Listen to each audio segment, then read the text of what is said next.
में भी याद रखना है स्वर संधि। किसकी बात करेंगे अब? वर्ण और स्वर संधि। पहले तो संधि की परिभाषा आप जानते ही हैं, वर्णों का मेल संधि कहलाता है, सामान्य परिभाषा है। लेकिन वर्णों का कौन सा मेल?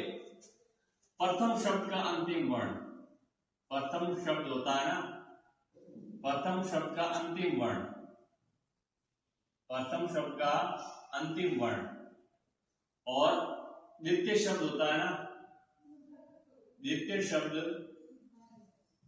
का प्रथम वर्ण, द्वितीय शब्द का प्रथम वर्ण। ये दोनों वर्ण आपस में जब मिलते हैं और मिलने से जो विकार उत्पन्न होता है, विकार या जो परिवर्तन आता है, इस परिवर्तन को संधि कहते हैं। ये प्रथम शब्द का मतलब होता है जैसे गण, गण एक प्रथम शब्द है और ईश ये द्वितीय शब्द है। ठीक है साथियों।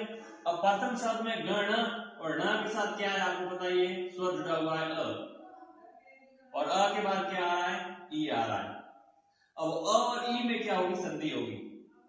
अ और ई मिलकर के क्या बनते हैं? ए बनते हैं। अ और ई में परिवर्तन होगा मिलने से, और मिलने से जो परिवर्तन होगा वो अ और ई मिलकर के ए बनता है। वैसे ए अ और ई मिलकर के ही बनता है, संयुक्त व्यंजन है, ये संयुक्त स्वर है, और संयुक्त स्वर का मतलब है दो स्वरों से मिलकर के बनता है। तो अ और ई मिलकर के ए बन गया और नया शब्द बन गया गणेश।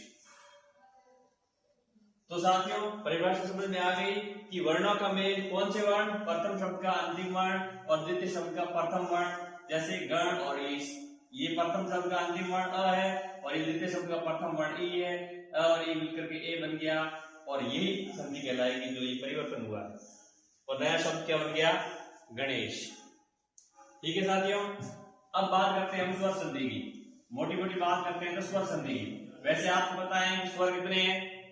स्वर है 11 स्वर है। स्वर संधि का मतलब है कि प्रथम शब्द का अंतिम वर्ण है ये भी स्वर, और द्वितीय शब्द का प्रथम वर्ण है ये भी स्वर, और इनकी परिवर्तन जो आएगा वो भी स्वर होगा।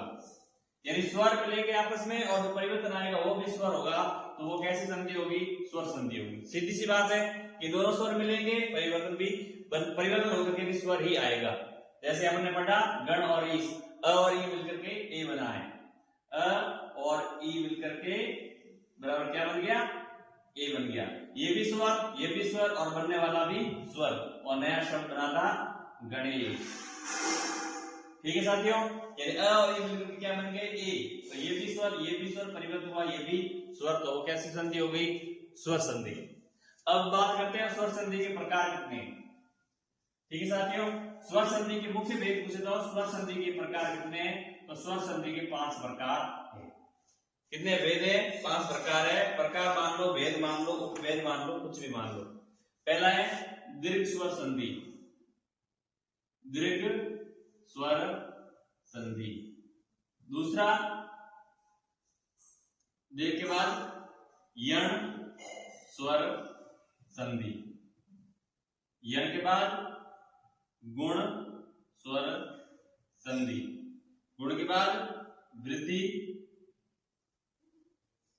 स्वर संधि, और एक प्रकार है वो है अयादी स्वर संधि का। 5वां प्रकार है वो है अयादी स्वर संधि, अयादी स्वर संधि। देखो दीर्घ का मतलब क्या होता है? दीर्घ का मतलब होता है बड़ा। दीर्घ का शाब्दिक अर्थ क्या होता है? बड़ा। इसका मतलब जो स्वर मिलेंगे वो बड़े स्वर में बदल जाएंगे, और बड़ा स्वर होता है दीर्घ। दोनों स्वर मिलेंगे आ में और ई में और ऊ में बदल जाएंगे। आ भी दीर्घ है, ई भी दीर्घ है और ऊ भी दीर्घ है। ये दोनों स्वर समान स्वर मिलेंगे और उसका दीर्घीकरण हो जाएगा।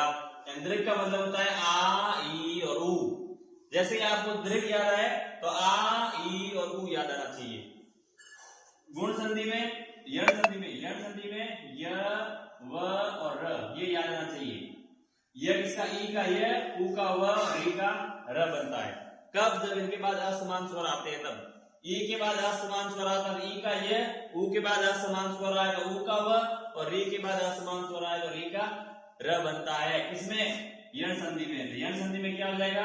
य व र। दीर्घ संधि में क्या हो जाएगा? आ, ई, ऊ। गुण संधि में क्या हो जाएगा? ए, ओ, किसमें हो जाएगा? गुण संधि में। गुण संधि की परिभाषा पूछे तो ए ओ आर, बस यही परिभाषा है, ऐसे याद कर दो। गुण का मतलब आपको ए ओ आर याद आना चाहिए, यण का मतलब य व र, और दीर्घ का मतलब आ ई और उ, और वर्ती में तो मात्राएं वर्ती होती है आई और औ। वर्ती में क्या होता है? आई और औ।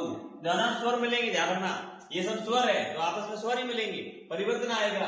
और दीर्घ होगा तो ये दीर्घ हो जाएगा। अगर यण संधि होगी तो ये व र आएगा, अगर गुण संधि होगी तो ए ओ आर आएगा, और वृद्धि होगी तो आई और औ आएगा। और अयादि होगी तो ध्यान रखना, अ से अयादि, अ से अय, आय, औ और आओ, ये आपके हैं ये अयादि संधि में। जहां भी अय आय औ और आओ नजर आए तो वहां कौन सी संधि होगी? अयादि संधि होगी, अयादि स्वर संधि। अब याद कैसे करते हैं? ये तो सीधी सिंपल सी बात है, आपको याद ही करना है कि दीर्घ का मतलब है आ ई उ, गुण का यण का मतलब है य व र, गुण का मतलब है ए ओ आर, वृद्धि का मतलब है आई और औ, और अयादि का मतलब है अय आय औ और आय। इतना काम होने के बाद आगे वाली कड़ी आती है कि ये किसका बनता है? ठीक है, ई का ये